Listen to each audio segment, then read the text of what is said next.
Today we are here to demand for some justice. During the last election of 2022, there are things which happened in Ekolomani, which I wanted to clarify so that the public can know what really happened. This police station, being led by the DCIO, who is Mutinda, Mr. Mutinda, and the OCS, who is Mr. Oware. These people have been involved in politics since 2022 up to now. Because during 2022 elections, I was arrested at night from my house by these two police officers commanding a station. And during that process, they confiscated my property. They confiscated 3 vehicles and 5 motorbikes. Unfortunately, after the DPP had released us, we didn't have any case to answer. The OCS, who is Mr. Mutinda, has reluctantly refused this year. He has refused to release one of my motorbikes, plus what we call cash bail. We had placed a cash bail here of 140,000. He still holds on it. When I ask him the reason why he's still holding on those items, he can't explain himself. I suspect the motorbike might have been sold. I suspect that the cash bail has been shared between these two officers, the OCS and the DCIO of this Malinya police station. So we are demanding justice. And yesterday when I visited this station, I talked to them. I talked to Mr. Mutinda. Mutinda is adamant he doesn't want to release the motorbike. He doesn't want to release the money. And he tells me that he's in government. We wonder which kind of government, and yet he was doing all this under Azimio direction. And we suspect he still takes instruction from Azimio people to be able to intimidate our supporters within the constituency. Immediately after I came here yesterday to demand for those items, they went and arrested my chairman, campaign chairman, the one who was leading the campaigns. So we're wondering, how is it related? How is the issue of cash bail, 140,000, and a motorbike related to the arrest of the chairman? It is very intentional, and we demand that these two officers must be relocated from this area. We cannot continue having them here. Even if you ask this Wananchi, they've been harassed by these two officers, Mr. Oware and Mr. Mutinda, who is the DCIO. We want the National Police Service to act with immediate effect, because we cannot have remnants of yesteryears harassing our supporters within this constituency. Most of these people have suffered. Most of them during campaigns, Mr. Mutinda commandeered a gang that was attacking people within Ekolomani.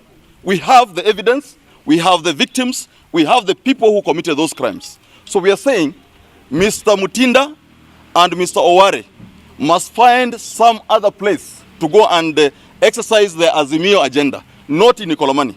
We are not going to accept. We fought for this government. We bled blood. We sweated.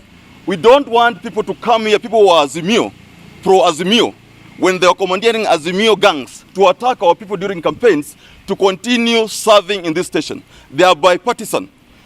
Yes? They are partisan, you mean? They are partisan. They are partisan to the current leadership of this constituency. So we are saying Mr. Oware and Mr. Mutinda, who is the DCIO and the OCS, must find some other place to serve, not within this Malinya police station. And I'm giving them a few days for them to release my motorbike, for them to release the 140,000 cash bail, without which we are going to proceed. I'll proceed to the highest office in this country to make sure that justice prevails in this constituency. Also during campaigns when they arrested us, this is something that I've kept quiet for long. We had 1.6 million in our car. Mr. Oware and Mr. Mutinda are the ones who commandeered the vehicles from here to Kakamega station. That money has never been traced up to now. We want to find out, where did this money go to? We have not paid our agents since the last election up to now, because Mutinda and Oware are the ones who commandeered that gang that attacked us and arrested and took us to Kakamega. We want to find out, the money was in the car. That money, 1.6 million, where did it go to? I've kept quiet for long, but they have taken my quietness as an advantage. not to react to what I demand. I want my motorbike from this station.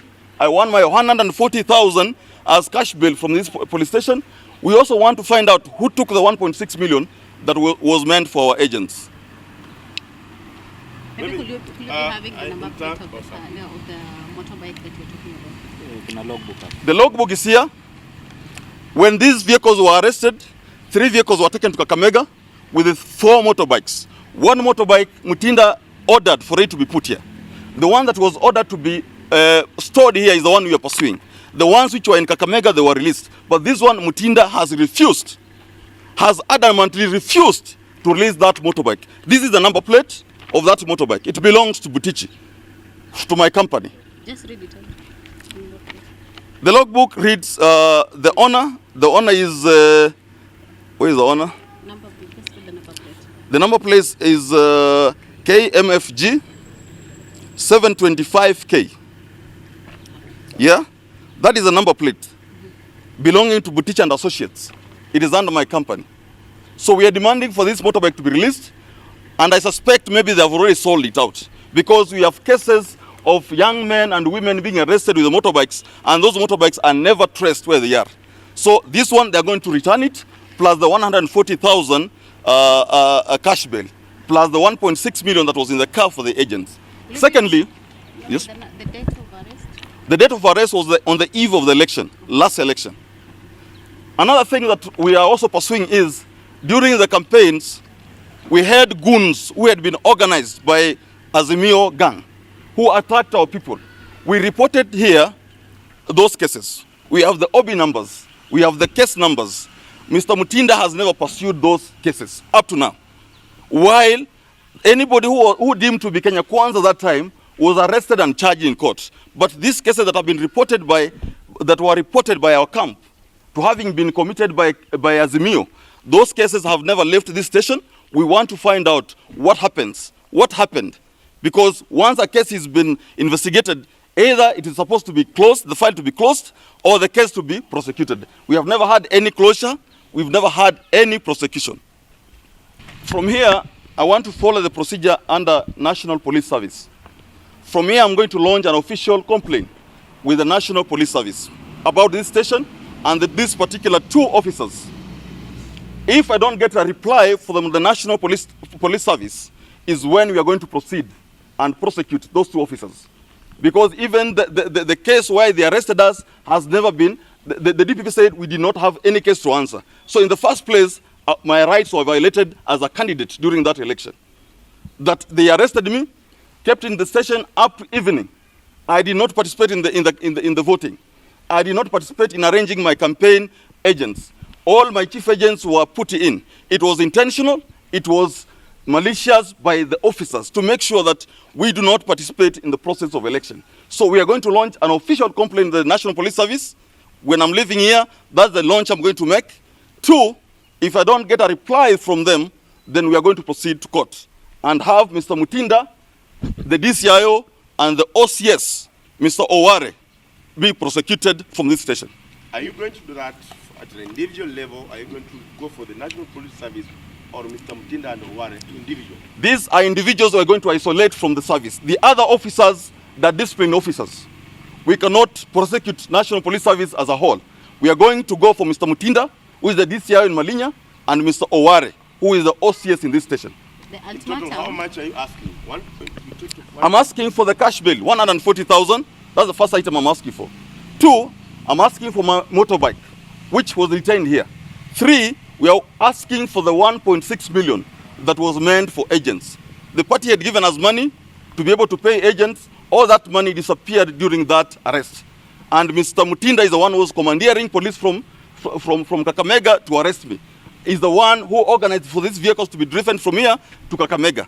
He's the one who kept the keys all the way until we were released. So I want him to be answerable to this money that was in this car, where it went to, because he was the one who was responsible with the keys. Can we say that police stole your money? Of course, if I didn't take it and it was in the car that I was in, and by the time I was picking the vehicle, I picked the keys from them. How many agents were you to pay? 1 + 1 is 2. How many agents were you supposed to pay? Agents we had in Ekolomani, the whole of Ekolomani, we had 240 agents, 2 per station, 240. It was supposed to take care of their pay, their lunch, and their allowances. The ultimatum you're giving, you said in a few days. Like how many days are we talking about here before you take a step? I'm going to do an official letter with my advice from my lawyer, how many days we need to give Mr. O'Hare and DCIO Mutinda. I'm not accusing the OCPD. I'm not accusing any other officer. These 2 officers must be dealt with decisively. These are some of the jiggers that we need to uproot from the police service, because they always act not independently, but dependent on who is ruling, who is the political party. Okay. Yes. Thank you.